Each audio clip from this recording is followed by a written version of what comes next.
प्यारे बच्चों नमस्कार। आज की ऑनलाइन क्लास में आपका स्वागत है।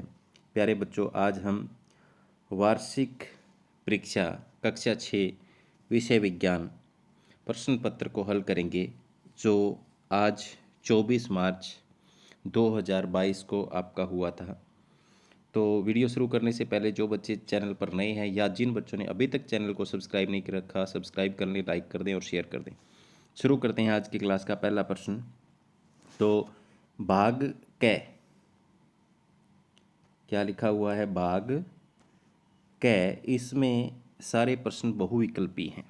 तो पहला प्रश्न हम करेंगे, तोता भोजन के आधार पर किस वर्ग में आता है? शाकाहारी, मांसाहारी, सर्वाहारी, इनमें से कोई नहीं।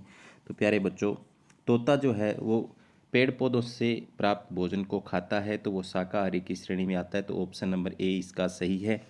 आगे है, भोजन में आयोडीन की कमी से कौन सा रोग हो जाता है? तो अगर हमारे भोजन के अंदर आयोडीन की कमी है तो हमारे गले की जो थायराइड ग्रंथि है वो फूल जाती है, उसे घेंगा या गलगंड बोलते हैं। तो ऑप्शन नंबर 4 इसका सही हो जाएगा। आगे है, निम्न में से कौन सा पदार्थ जल में अविलेय है? तो चीनी जल में विलेय है, कॉपर सल्फेट जल में विलेय है, घुल जाता है, नींबू का रस भी घुल जाता है, लकड़ी का बुरादा आपने देखा होगा नहीं घुलता। तो ऑप्शन नंबर 4 इसका सही हो जाएगा। आगे है, मोमबत्ती का जलना किस प्रकार का परिवर्तन है? तो प्यारे बच्चों, आपने देखा होगा मोमबत्ती जलती है वो रासायनिक परिवर्तन भी है, और मोम पिघल रहा है वो भौतिक परिवर्तन भी है। तो एक और दो दोनों। तो ऑप्शन नंबर 3 इसका सही हो जाएगा। आगे चलते हैं नेक्स्ट। गुलाब का पौधा किसका उदाहरण है? गुलाब का पौधा किसका उदाहरण है? तो ये झाड़ी का उदाहरण है। किसका उदाहरण है? झाड़ी का। आगे है, पुष्प के मादा भाग को क्या कहते हैं? तो पुष्प का जो नर भाग होता है वो तो पुंकेसर होता है, और मादा भाग कौन सा होता है? स्त्री कैंसर होता है। तो ऑप्शन नंबर 4 इसका सही हो जाएगा। आगे है, घुटने में कौन सी संधि होती है? तो प्यारे बच्चों, घुटने में हिंज संधि होती है। कौन सी संधि होती है? हिंज संधि होती है। कब्जे के आकार की संधि होती है। सजीवों के विशिष्ट लक्षण क्या हैं? श्वसन बिल्कुल सही, प्रजनन बिल्कुल सही, उत्सर्जन। तो उपरोक्त सभी सजीवों के विशिष्ट लक्षण हैं। आगे है प्रश्न नंबर 9, लंबाई का एसआई मात्रक को क्या कहते हैं? तो लंबाई का एसआई मात्रक होगा मीटर। आगे है, निम्न में से कौन सा पदार्थ विद्युत का सुचालक है? लकड़ी, कागज, धातु, रबड़। तो यहाँ पर धातु जो होता है, धातु जो है वो विद्युत की सुचालक हैं। आगे हैं, चुंबक के कितने ध्रुव होते हैं? तो प्यारे बच्चों, चुंबक के 2 ध्रुव होते हैं। कितने ध्रुव होते हैं? उत्तर और दक्षिण। आगे है, जब एक चुंबक को स्वतंत्रतापूर्वक लटकाया जाता है तो वह किस दिशा में आकर रुक ठहरेगा? ठीक है, तो आपको पता है कौन सी दिशा में? उत्तर दक्षिण दिशा में।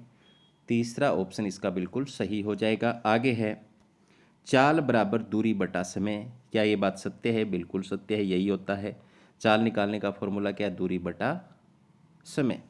आगे है, जल के जल वाष्प में परिवर्तन की प्रक्रिया को वाष्पन कहते हैं। तो ये भी बिल्कुल सही बात है, सत्य है। आगे है, रेशम तंतु किसी पादप के तने से प्राप्त होता है? बिल्कुल नहीं प्राप्त होता, ये असत्य है। तो इसमें हम क्या टिक करेंगे? इसमें हम करेंगे असत्य को टिक। आगे है, जो वस्तुएं सूर्य की तरह प्रकाश उत्सर्जित करती हैं, तो इसमें क्या आएगा? दीप्त। दीप्त वस्तुएं। कौन सी वस्तुएं? दीप्त वस्तुएं, 16 का। ठीक है।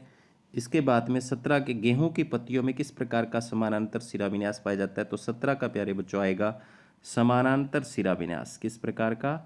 समानांतर। ठीक है।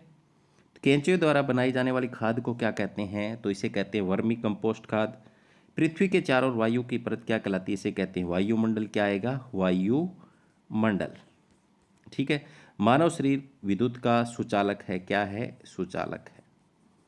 20 का सुचालक आ जाएगा। आगे चलते हैं नेक्स्ट। हमारे भोजन के मुख्य पोषक तत्वों के नाम लिखिए। तो प्यारे बच्चों, यहाँ पर मैं लिखूंगा नहीं, आपको बोल करके बता देता हूँ, आप सुन सकते हो। क्या होगा? कार्बोहाइड्रेट, वसा, विटामिन, प्रोटीन, खनिज लवण, रुक्षांश व जल। ठीक है। आगे है, प्रश्न नंबर 22, 4 प्राकृतिक रेशों के नाम लिखो। तो ये मैं लिख देता हूँ यहाँ पर। क्या लिख सकते हैं हम?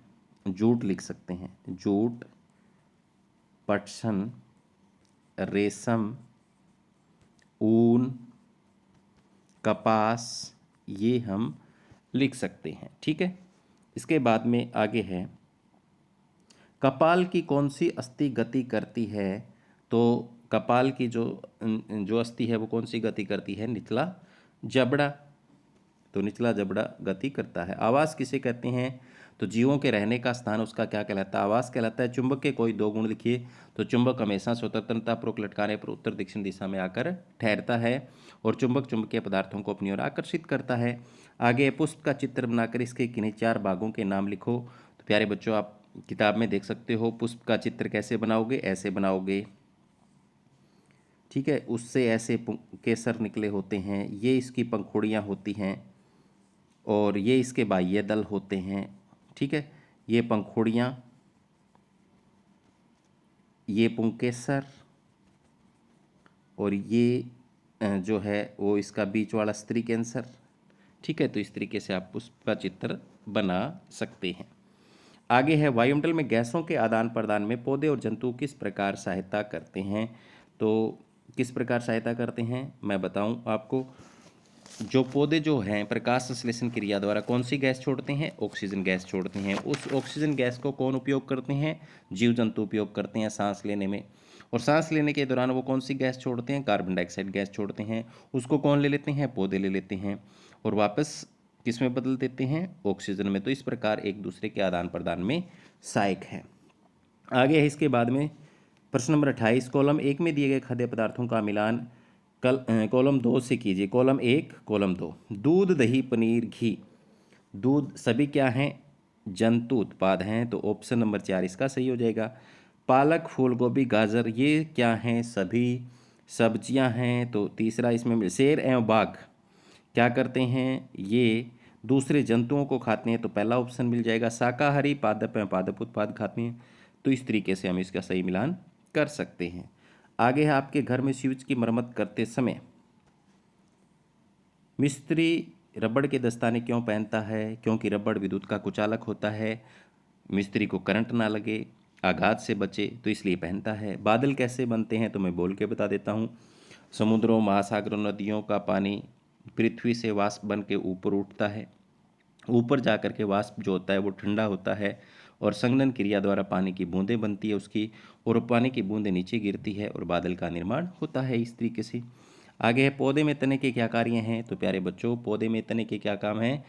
तना जो है वो जड़ों से खनिज लवण और पानी को पत्तियों तक पहुंचाता है और तना पौधे को सीधा खड़ा भी रखता है। इसके बाद में है, निष्पावन से क्या अभिप्राय? यह कहाँ उपयोग किया जाता है? तो भारित तथा हल्के अवयवों को वायु की सहायता से अलग करना क्या कहलाता है? निष्पावन कहलाता है। आपने देखा होगा घर के अंदर गेहूं से भूसे को अलग करने के लिए निष्पावन विधि काम में ली जाती है। इसके बाद में है प्रश्न नंबर 33। प्रश्न नंबर 33 का जो उत्तर है आपके छोटे प्रश्नों में दिया हुआ है। आपने देखा होगा, सजीव सांस लेते हैं, सजीव भोजन करते हैं, सजीव वृद्धि करते हैं, सजीव उत्सर्जन करते हैं, सजीव जनन करते हैं, सजीव उद्दीपन के प्रति अनुक्रिया करते हैं। तो 3 पॉइंट तो उसमें दे ही रखे हैं, 2 और लिख दो, 5 नंबर का हो गया।